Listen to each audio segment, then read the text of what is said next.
Salut, je m'appelle Léo.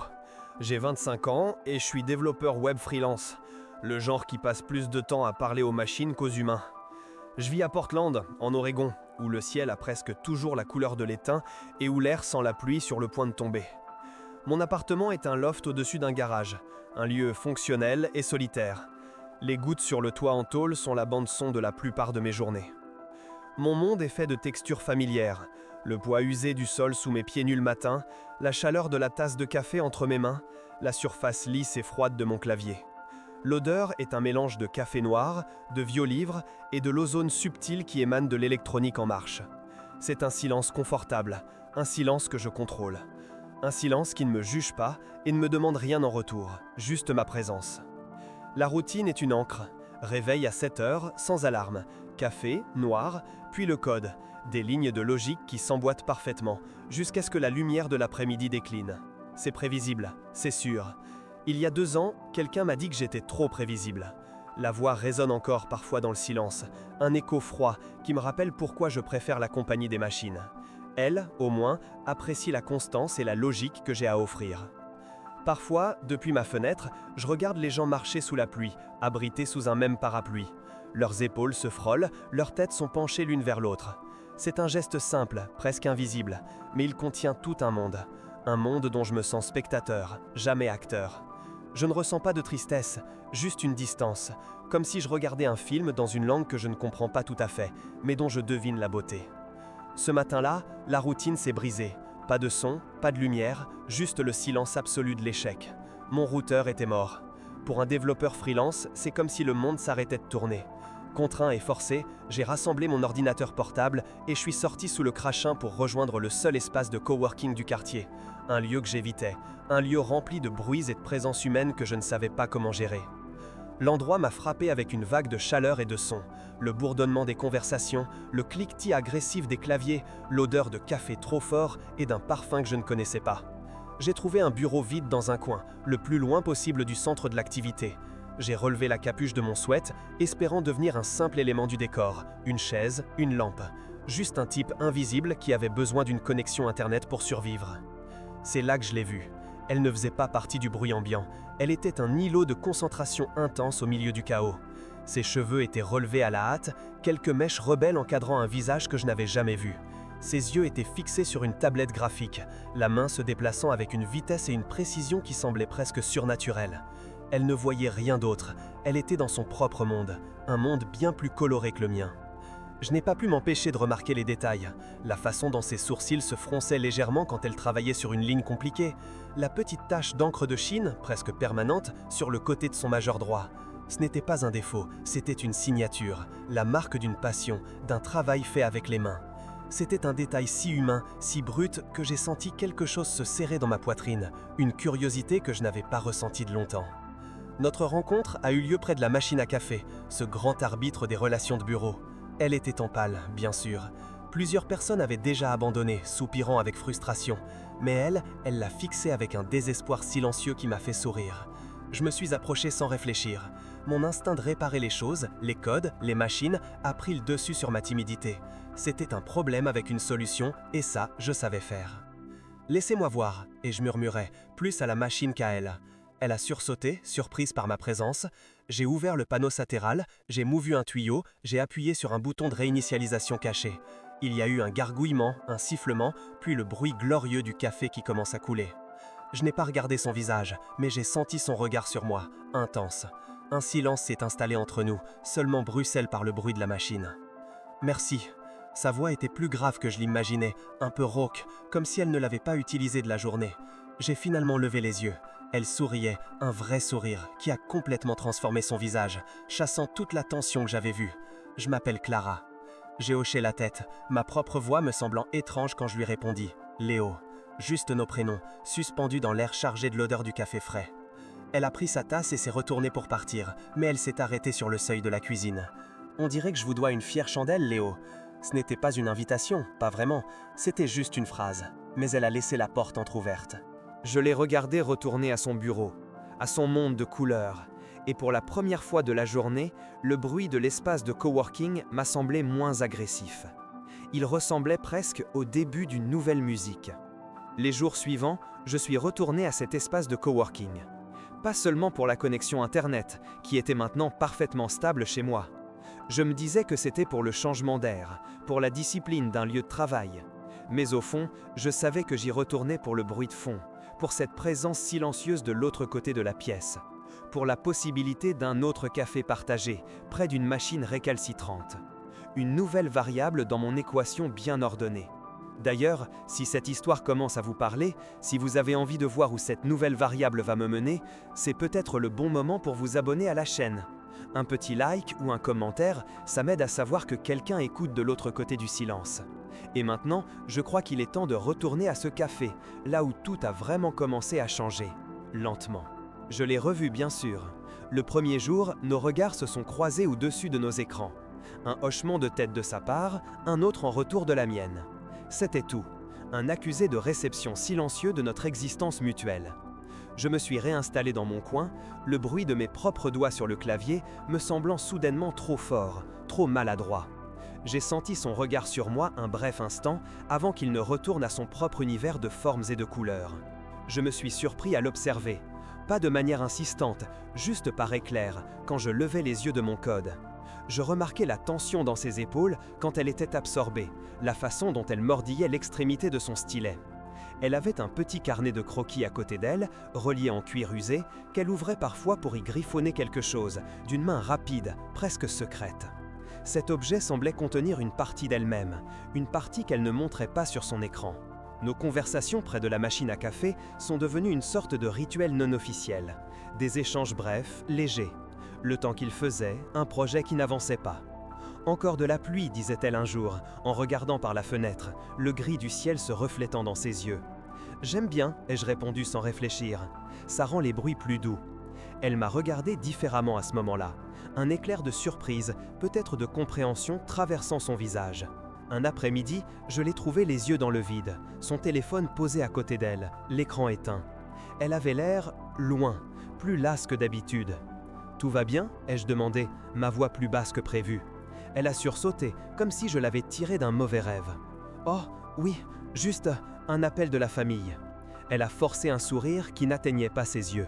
C'était la première fissure dans son armure, une vulnérabilité si fine que j'ai eu peur de la briser en insistant.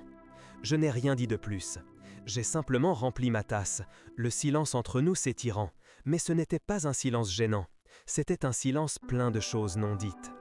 J'ai appris ce jour-là que parfois, la meilleure réponse est l'absence de mots. Juste une présence calme qui ne demande rien. Quand je suis retourné à ma place, j'ai senti que quelque chose avait changé.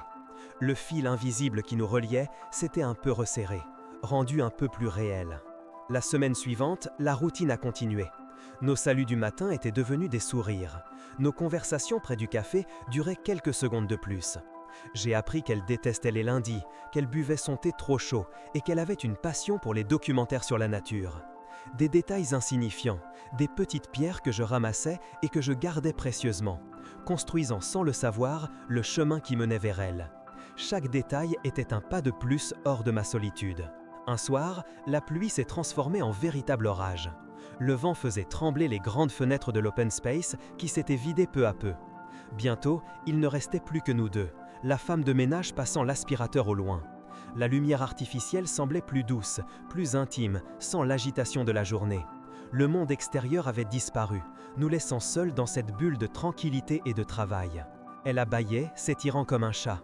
Nos regards se sont croisés dans le reflet de la fenêtre sombre. « On est les derniers survivants », a-t-elle murmuré, un petit sourire fatigué aux lèvres. « On dirait bien », ai-je répondu. Le bruit de l'aspirateur s'est arrêté. Le silence qui a suivi était total, seulement rythmé par le martèlement de la pluie contre le verre. C'était un de ces moments suspendus, où le temps semble ralentir sa course. Elle a commencé à ranger ses affaires, lentement. Son stylet, sa tablette, puis ce fameux carnet en cuir. Elle l'a tenu dans ses mains une seconde, le caressant du pouce. Je l'ai vue hésiter, comme si elle voulait dire quelque chose. J'ai retenu ma respiration, attendant. Le poids de ce moment était presque tangible, une pression douce dans l'air qui nous entourait. J'ai senti que nous étions au bord de quelque chose, un territoire inconnu. Puis, elle a finalement rangé le carnet dans son sac. Le moment était passé. Une part de moi était soulagée, l'autre profondément déçu. Nous avons enfilé nos vestes en silence et marché ensemble vers la sortie. Sous l'auvent, à l'abri du déluge, l'air était froid et sentait la terre mouillée. Les lumières de la ville se reflétaient sur le trottoir luisant comme une peinture à l'huile. C'était beau et terriblement solitaire. Nous sommes restés là un instant, côte à côte, à regarder la pluie tomber. Aucun de nous ne semblait pressé de se jeter dans la tempête pour rentrer chez soi.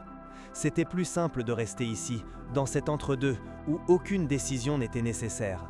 La proximité de son épaule, sans qu'elle ne touche la mienne, était une chaleur que je pouvais presque sentir à travers les couches de nos vêtements. C'est elle qui a brisé le silence.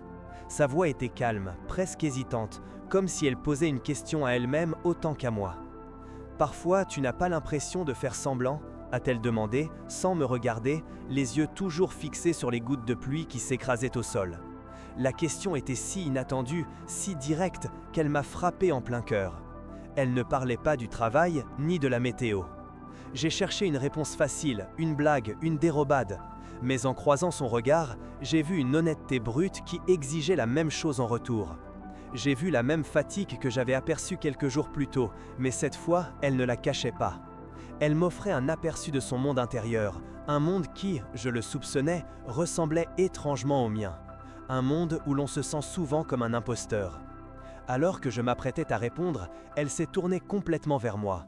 La lumière d'un lampadaire éclairait la moitié de son visage, laissant l'autre dans l'ombre. « Je veux dire, a-t-elle poursuivi, sa voix à peine un murmure au-dessus du bruit de la pluie, « est-ce que tu aimes vraiment ce que tu fais, Léo? Ou est-ce que c'est juste sûr ?» La question est restée suspendue entre nous, lourde et fragile. Ce n'était plus une conversation de machine à café, c'était autre chose. Sa question a flotté dans l'air froid de la nuit, simple et dévastatrice. Sûr, c'était le mot exact. Ma vie était un algorithme bien huilé, conçu pour éviter les erreurs, pour éviter la douleur. J'ai regardé le reflet de nos visages dans une flaque d'eau, deux silhouettes floues dans la lumière de la ville. Oui, ai-je finalement admis, le mot à peine audible par-dessus la pluie. C'est sûr, mais je ne suis pas certain que ce soit suffisant. C'était la chose la plus honnête que j'avais dite à quelqu'un depuis des années. Après cette nuit-là, quelque chose a changé entre nous. L'espace de coworking n'était plus seulement un lieu de travail, c'était devenu notre territoire, un endroit où les silences avaient autant de poids que les mots.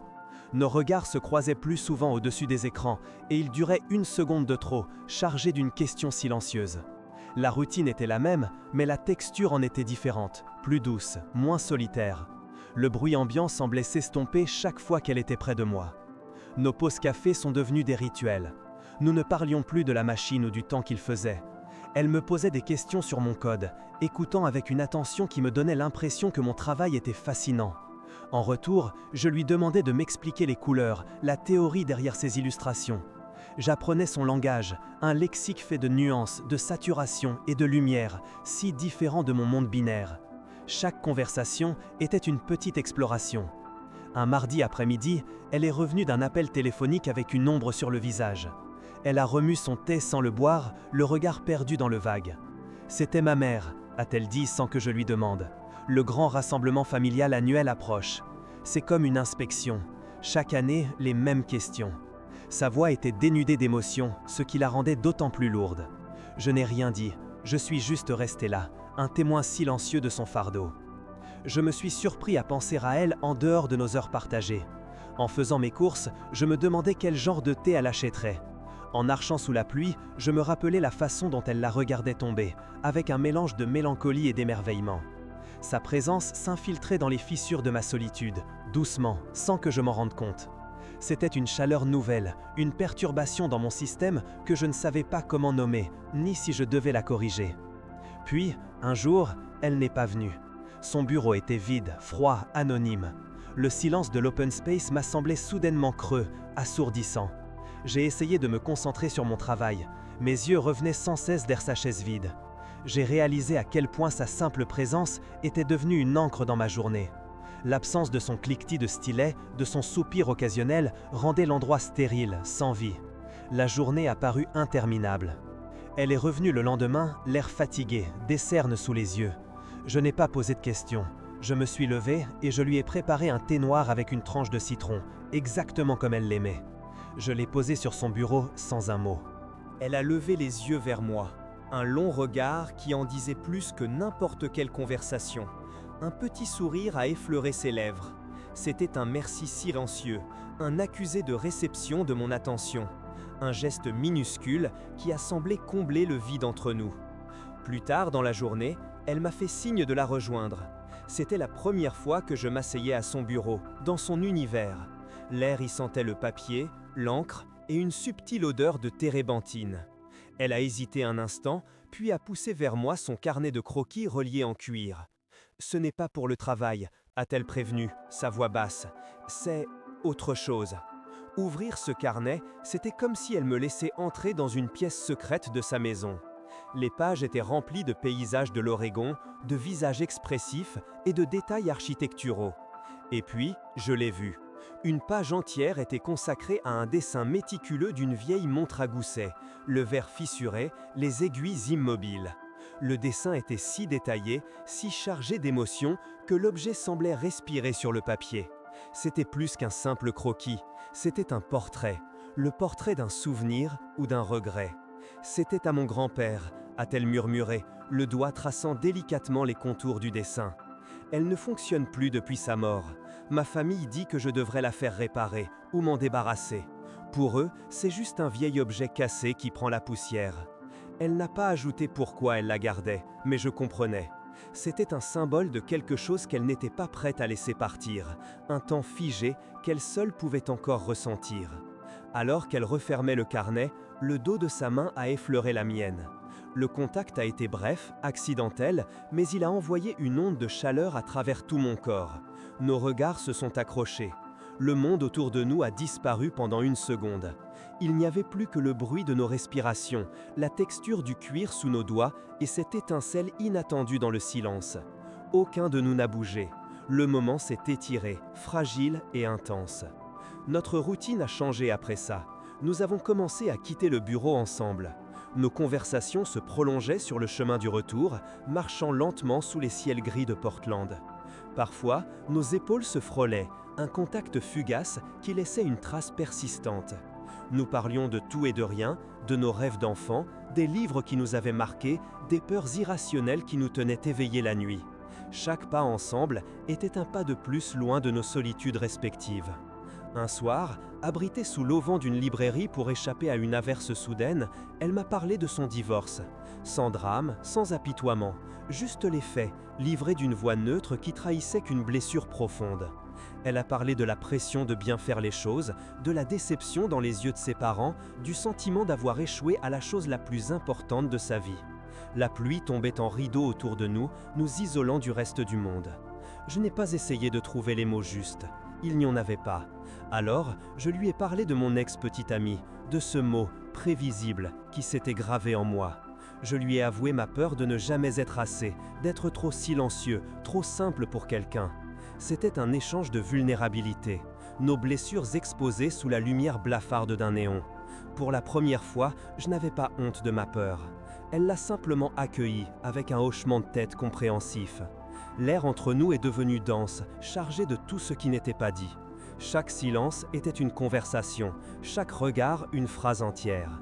C'était une tension étrange, non pas inconfortable, mais pleine d'une énergie palpable, une attente, comme le calme avant l'orage ou le moment où l'on retient sa respiration avant de plonger. Nous étions au bord de quelque chose, et nous le savions tous les deux, mais aucun de nous n'osait faire le premier pas. La crise est arrivée un vendredi. Un client important a annulé un gros projet sur lequel elle travaillait depuis des mois. Je l'ai trouvée immobile devant son écran, le visage vide, les épaules voûtées sous un poids invisible. Elle ne pleurait pas, ce qui était pire. Elle était juste absente, déconnectée. Le coup avait été trop fort. L'injustice de la situation était une chose tangible dans la pièce. Je sentais sa déception comme si c'était la mienne. Je n'ai pas essayé de la réconforter avec des mots vides. Au lieu de ça, j'ai pris la chaise d'un bureau voisin, je l'ai placée à côté d'elle, j'ai ouvert mon ordinateur portable et j'ai commencé à travailler, en silence. Je suis resté là pendant des heures, une présence stable et sans exigence à ses côtés. Je voulais qu'elle sache qu'elle n'était pas seule dans sa défaite, que quelqu'un partageait le poids de ce silence avec elle. Quand les lumières du bureau ont commencé à s'éteindre, elle a finalement bougé.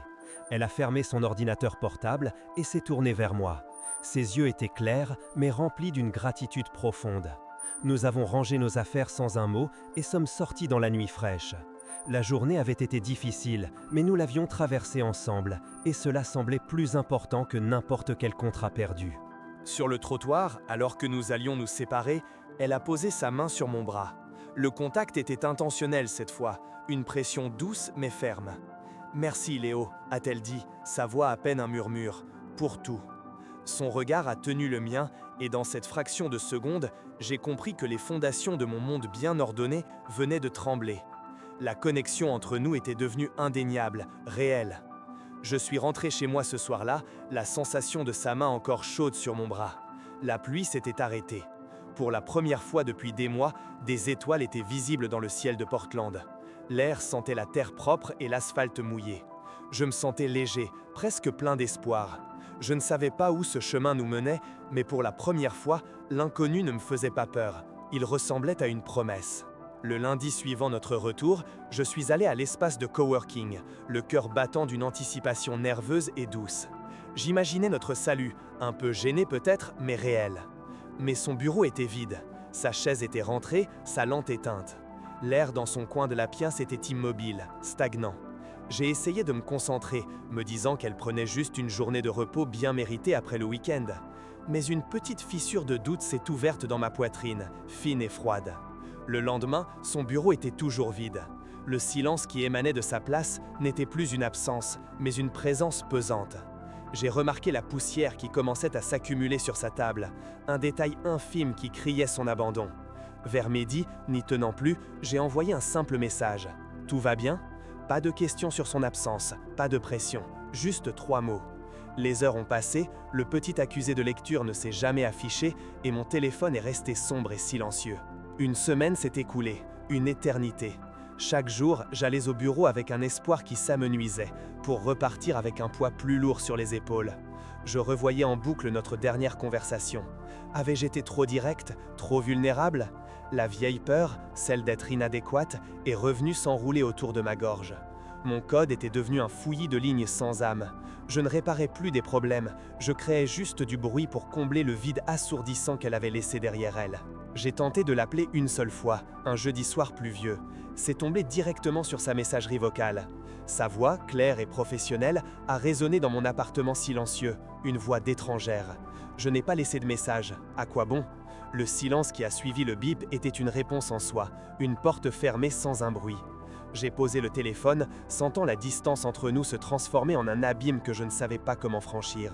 Mon loft m'a semblé plus petit, plus sombre. Son absence a commencé à teinter ma perception du monde. Une simple averse me rappelait l'odeur de ses cheveux humides. Je passais devant la librairie où nous nous étions abrités et je sentais encore la chaleur de son bras près du mien. Portland n'était plus ma ville, c'était un album de souvenirs d'un futur qui n'aurait jamais lieu. Chaque coin de rue était une page tournée trop vite, une histoire inachevée qui me laissait un goût d'amertume et de regret sur la langue. J'ai cessé de regarder mon téléphone toutes les 5 minutes. J'ai tenté de me raccrocher à ma routine, cette forteresse que j'avais bâtie pour me protéger. Mais les murs étaient devenus des barreaux de prison. Le café avait un goût de cendre, le cliquetis de mon clavier était un son creux. Clara n'avait pas seulement perturbé ma routine, elle l'avait redéfinie. Sans elle, chaque action était un geste mécanique, privé de sens, une simple imitation de la vie que j'avais avant de la connaître vraiment. Un soir, au lieu de regarder le mur, j'ai ouvert un projet personnel, un petit programme qui créait des visuels à partir de données météorologiques. Mais cette fois, je n'ai pas utilisé la logique pure. J'ai codé avec la mémoire, traduisant le rythme de la pluie en motifs qui ondulaient doucement. J'ai utilisé les palettes de couleurs que je l'avais vu choisir, ces bleus profonds et ces gris chauds. C'était un message silencieux, une ligne de code qui parlait sa langue, envoyée dans le vide. Je me suis surpris à penser à la montre de son grand-père. Est-ce qu'elle battait encore ? Le souvenir de ce minuscule tic-tac, un cœur que j'avais ranimé, était un point d'ancrage. Ce geste n'avait pas fait partie de la comédie, c'était juste moi, essayant de réparer quelque chose de cassé, de ramener un peu de vie là où il n'y en avait plus. C'était la seule chose dont j'étais sûr, c'était réel. J'espérais qu'elle s'en souvienne, où qu'elle soit. 2 semaines s'étaient écoulées. J'avais abandonné l'espace de coworking, ce mausolée de nos interactions silencieuses. Je travaillais depuis mon loft, où le silence était au moins honnête. Une sorte de résignation s'était installée, une acceptation froide et lourde. La douleur aiguë s'était transformée en une douleur sourde, un poids constant dans ma poitrine. J'apprenais à respirer avec, à faire de la place pour ce vide qu'elle avait sculpté en moi. Puis, un mardi après-midi, alors que la pluie striait ma fenêtre, une notification est apparue, un email. L'expéditeur, Clara Dubois. L'objet était vide. Mon cœur a cogné violemment contre mes côtes. Je suis resté figé, le curseur clignotant sur l'écran. L'ouvrir, c'était risquer le mot de la fin, la confirmation de tout ce que je redoutais. Ne pas l'ouvrir, c'était rester suspendu dans ce purgatoire. Le silence de l'appartement était total, tendu par le poids de cette simple ligne blanche. J'ai fixé l'écran, le bruit de mon propre cœur martelant dans mes oreilles, plus fort que la pluie contre la vitre. Chaque seconde d'hésitation était un petit grain de sable s'ajoutant au poids de ces 2 dernières semaines. Mes doigts tremblaient légèrement au-dessus de la souris. Puis, avec une inspiration qui a semblé vider tout l'air de la pièce, j'ai cliqué. L'email s'est ouvert. Un mur blanc, presque vide, qui contenait pourtant le poids de tout un monde. Le message ne contenait que 2 phrases. Aucune excuse, aucune explication. Juste des mots simples qui ont fait taire le chaos dans ma tête. J'ai quelque chose pour toi. Est-ce qu'on peut se voir demain, au parc près du pont Hawthorne, midi? C'était tout. Pas de point d'exclamation, pas de familiarité forcée. C'était une invitation, mais aussi un test. Une demande fragile suspendue dans le vide numérique qui nous avait séparés. C'était à moi de faire le pas suivant. Le soulagement que j'attendais n'est pas venu. À la place, une nouvelle forme de tension s'est installée, plus fine, plus électrique. C'était l'espoir, une chose fragile que j'avais peur de briser. Ma réponse a été tout aussi brève. J'y serai. Les 20 heures qui ont suivi ont été plus longues et plus silencieuses que les 14 jours précédents. Le temps s'était étiré, devenant une chose tangible que je devais traverser pour la retrouver. Je l'ai vue de loin, assise sur un banc face à la rivière Willamette. Le ciel était d'un gris perle et l'air froid sentait la terre humide et le métal du pont. Elle portait un manteau que je ne lui connaissais pas et ses cheveux étaient lâchés, flottant doucement dans la brise. Elle semblait plus petite, plus vulnérable sans l'armure de son bureau et de sa concentration. La distance entre nous n'était que quelques mètres, mais elle m'a paru infranchissable. Nos premiers mots furent maladroits, des fragments de politesse qui flottaient bizarrement dans l'air. « Salut, tu n'as pas eu froid ?» Le poids de son silence, de mon attente, rendait chaque syllabe fausse. Elle ne me regardait pas vraiment, ses yeux fixés sur l'eau sombre qui s'écoulait sous le pont. Je pouvais voir la tension dans la façon dont elle serrait ses mains l'une contre l'autre sur ses genoux.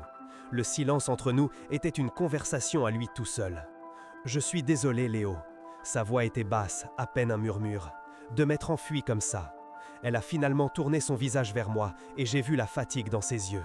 Ce week-end chez mes parents, toi, c'était trop réel. Ça m'a fait peur. J'ai eu l'impression de jouer un rôle qui devenait vrai et je ne savais plus ce qui venait de moi et ce qui venait du mensonge. J'avais besoin de comprendre, seule. Elle a baissé les yeux, sa vulnérabilité comme un vêtement trop fin pour le froid. J'ai passé ma vie à essayer de ne pas décevoir les gens, à faire les bons choix, et j'ai échoué. Mon mariage, ma carrière, j'ai eu peur qu'avec toi, je sois en train de me lancer dans une autre erreur, de te faire croire que j'étais quelqu'un que je ne suis pas. J'avais peur que tu vois la vérité, que je suis juste fatigué de faire semblant. Je n'ai pas dit que ce n'était pas grave, parce que ça l'était. J'ai simplement attendu qu'elle ait fini, puis j'ai parlé, ma propre voix rauque. J'ai eu peur aussi, qu'après ce week-end, tu te rendes compte que je suis juste, prévisible, silencieux, pas assez. J'ai passé les 2 dernières semaines à me dire que tu avais vu ce que tout le monde voit et que tu avais fait le choix logique. Ton silence était la confirmation de toutes mes craintes. Elle a fouillé dans son sac et en a sorti un petit objet enveloppé dans un tissu doux. Elle l'a déballé lentement. C'était la montre à gousset de son grand-père. Mais elle était différente. Le boîtier en argent avait été poli, le verre fissuré remplacé par un cristal clair et sans défaut. Elle n'avait pas l'air neuve, juste soignée, aimée. Elle l'a tenue dans la paume de sa main, puis me l'a tendue. « Tu as redémarré le temps, Léo », a-t-elle dit doucement. Mais je me suis rendu compte que je ne pouvais pas la garder. La garder, c'était rester coincé dans le passé, dans ce que j'étais censé être. Je veux qu'elle soit le symbole d'autre chose maintenant. Pas d'un temps arrêté, mais d'un temps qui recommence, avec quelqu'un qui sait réparer les choses sans les effacer. Son regard était clair, sans aucune trace de doute. J'ai pris la montre. Nos doigts se sont effleurés, une étincelle de chaleur dans l'air froid. Le poids du métal était solide, réel dans ma main. Je ne peux pas te promettre que ça marchera, Clara. Je ne sais pas comment faire ça. Mais je peux te promettre une chose. J'ai levé les yeux vers elle, ancrant mon regard dans le sien. Je suis là, et je ne compte pas disparaître. C'est la seule chose que je sais être vraie. Un sourire lent a illuminé son visage, chassant les dernières ombres. C'était un sourire fragile, mais authentique, qui a enfin atteint ses yeux. Elle n'a rien dit. Elle a simplement hoché la tête, un mouvement presque imperceptible. C'était sa réponse. C'était un choix. Le sien, le mien. Une décision silencieuse de ne plus avoir peur, du moins pas seule. Le poids sur ma poitrine s'est allégé, remplacé par une chaleur douce et fragile. Elle a posé sa main sur la mienne, qui tenait toujours la montre. Le contact était un point d'ancrage, une certitude. Je pouvais sentir le tic-tac régulier de la montre à travers nos paumes, un battement de cœur minuscule et persistant. Ce n'était pas une explosion de passion, mais quelque chose de plus profond, de plus calme. C'était un sentiment de reconnaissance, comme si une partie de moi que j'ignorais avait enfin trouvé sa place. Nous nous sommes levés et avons commencé à marcher le long de la rivière, sans destination précise. Le silence était revenu, mais il était différent maintenant. C'était un silence confortable, plein de promesses non dites. Je ne pensais pas à demain, ni à l'année prochaine. Je pensais juste au poids de sa main dans la mienne, à l'odeur de la pluie qui approchait et au son régulier du temps qui, enfin, avançait à nouveau, un pas après l'autre. Les semaines qui ont suivi n'ont pas été une explosion de passion, mais un lent apprentissage. Apprendre le rythme de sa respiration la nuit, la façon dont elle prenait son café le matin, avec un nuage de lait et sans sucre. Mon loft, autrefois un bastion de silence fonctionnel, a commencé à se remplir de sa présence. Un de ses pulls jetés sur une chaise, l'odeur de son shampoing dans la salle de bain, le désordre organisé de ses carnets de croquis sur la table basse. C'était un changement doux, presque imperceptible, comme la marée qui monte. L'automne a glissé vers l'hiver, et nos vies se sont entrelacées sans effort. Nous avons créé nos propres rituels. Les soirées passées sur le canapé, sans parler, elle dessinant et moi lisant à côté d'elle, la seule lumière provenant de nos lampes respectives. Les promenades du week-end sous le crachant de Portland, nos épaules se frôlant sous un seul parapluie. Elle m'a appris à voir les nuances de gris dans le ciel, et je lui ai montré la logique cachée dans le chaos de la ville. C'était une nouvelle normalité, calme et stable. Il y avait encore des jours difficiles. Parfois, après un appel avec sa mère, je voyais une ombre passer dans ses yeux, le poids des vieilles attentes qui revenaient la hanter. Je n'essayais pas de la réparer avec des mots. Je lui préparais simplement une tasse de thé. Je posais ma main sur la sienne et j'attendais que l'ombre passe. Et parfois, la vieille peur, celle d'être trop simple, revenait me chuchoter à l'oreille. Mais ensuite, je sentais son regard sur moi, un regard qui ne demandait rien de plus que ce que j'étais. Je pensais souvent à l'homme que j'étais, celui qui se cachait derrière ses écrans. Le silence de mon appartement, autrefois un bouclier, était devenu un espace partagé, rempli non pas de bruit, mais de présence.